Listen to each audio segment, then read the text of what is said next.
आज खूप दिवसांनी कृष्णा घाटावर गेलो होतो आणि बघतो तर काय, सांगलीच्या नाट्य पंढरीला 4 चांद लावण्यासाठी गायक व वाद्य मंडळी जमली होती.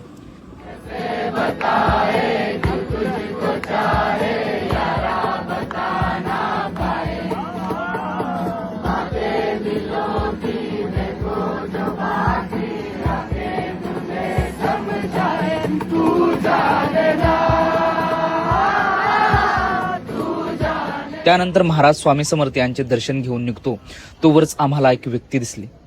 तो व्यक्ती तिथल्या मूक जनावरांना खायला देत होता, तो पण कोणताही दिखावा न करता. त्यांना बघताच महाराज संत तुकारामांच्या अभंगातील काही ओळी आठवल्या. मन पाखड पावन करी, तेने देही होई स्वर्गवारी. मन जर शुद्ध असेल तर दिखावा करण्याची कोणतीच गरज नसते, पण मन जर अशुद्ध असेल तर